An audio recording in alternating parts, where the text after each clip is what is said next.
Hi everyone, let's talk about CO2 from Vital Lacerda, who, if you've seen some of my previous videos about his games, I love his games. They are always very inventive, very thematic, and yeah, just a brain-burning puzzle that is very, very satisfying. This playthrough's been done because it was voted for by my Kickstarter backers, and I'm really glad because it's all of the ones from last month that really gave me a chance to go back to some games that I really, really enjoyed. And we actually only played this once a couple of years ago, maybe now, and thought, yeah, really enjoyed that, put it away, and then I started making videos and things, and then we never got a chance to go back. But going back, yeah, confirmed that I absolutely love this. It's maybe doesn't fit into the thing I tend to say about Vital Lacerda games, that they're all this big circle and everything interacts with everything else, and things do interact with each other in this, and you can perform beautiful little combos of sending scientists away, and then you got this track and this track and this track, and then that puts you on the summit that can give you even more bonuses on that. There's definitely that kind of play, but it's much more about being very, very aware of what your opponents are doing all of the time, because yeah, the very fact that everything you're putting down on the board isn't yours means that, yeah, I really, really want some cubes, so maybe I will propose a solar project, because when I install this, I'm going to get 3 more cubes. Well, yeah, if that's still available by the time your turn comes around, because anybody can install this and get those 3 cubes, and you will get a benefit. You will get a money, not great, but the chance to put your scientist on one of the summits could be really important. Yeah, it's all about being aware that, okay, if I do this, then they can do this, and how much money have they got? If I install this, have they got the cubes and the money to be able to construct this from underneath me? It's really, really good for, yeah, it's you have to be really, really worried and really aware of what your opponents are doing. I've only played it in a 2-player game. It does go up to, this original version goes to 5, but from the rulebook doesn't recommend it for your first games, and the Bug and Geek forums, I don't think even Vital wants you to really play 5 players. There is a new version coming out of this that, yeah, it changes the game a bit in a similar way that the Vinos Deluxe Edition redid Vinos and gave you a different way to play. They are deluxifying the components and everything for Second Chance, and I'm really looking forward to giving that a go, but so far haven't tried that at all yet, so I can't really speak about that. And so criticism that I would have, that, you know, the rulebook is, for learning it for the first time, the rulebook is quite confusing and very, very, very text heavy. Going back to it to be refreshed, even after all of this time when I didn't really remember that much, I remembered, you know, the broad strokes of how things work, but not really the sequence of everything. Going back, it was okay as a kind of just big reminder list, and there are some brilliant player aids on Board Game Geek.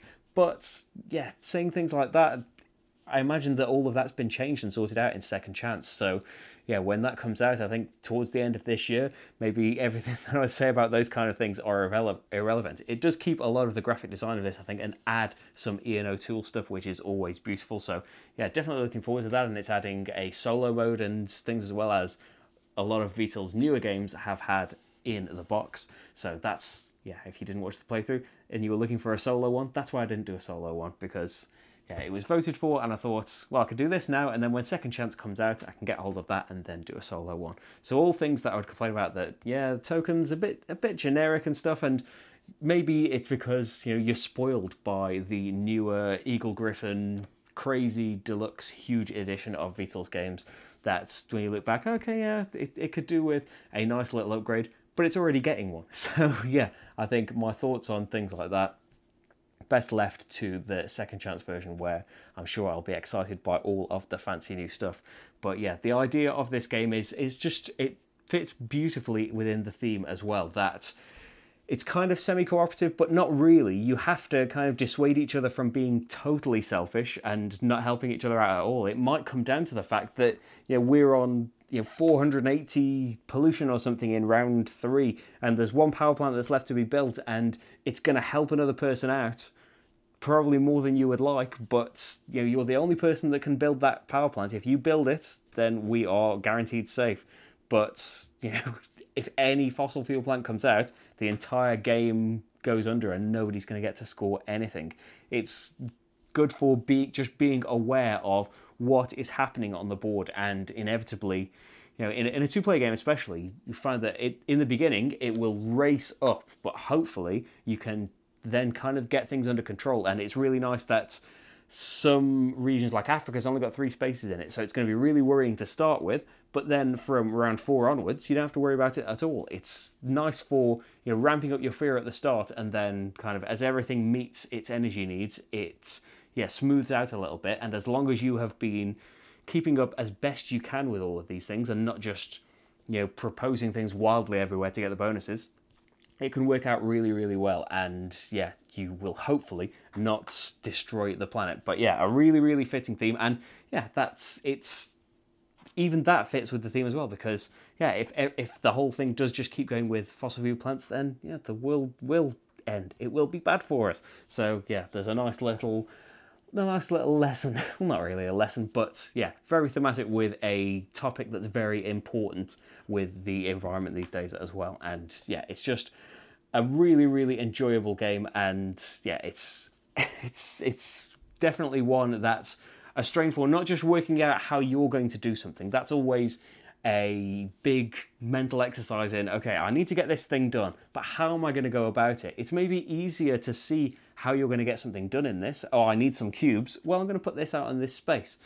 But you have to factor in, I think, what your opponent's doing more than most other games. Maybe escape plan, you have to factor that in a lot as well. But yeah, the whole state of things can change by the time it comes back to your turn. Even in a 2-player game, the thing that you had your sights set on, you kind of want to hedge your bets a little bit in case your opponent takes a liking to what you're doing.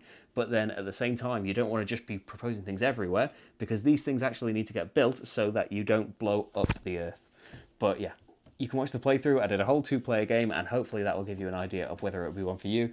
But as for me, yeah, it's no big surprise if you've seen one of the Vital Lacerda games. They are definitely on the medium-heavy scale, but I wouldn't say it's necessarily the rules that make his games heavy. They've never been that hard to get to grips with. I think the structure of the rulebook in this was more the problem than the amount of rules themselves. The rules are okay to get to grips with. It's the decision space where you actually have to, you know, figure out what you're going to do in his games that are where the weight lies and where the enjoyment lies for me anyway, because it is definitely a strain on the brain to work out the best way around all of these obstacles and try and fit in with all of these goals, and in this one try and not let the world end at the same time.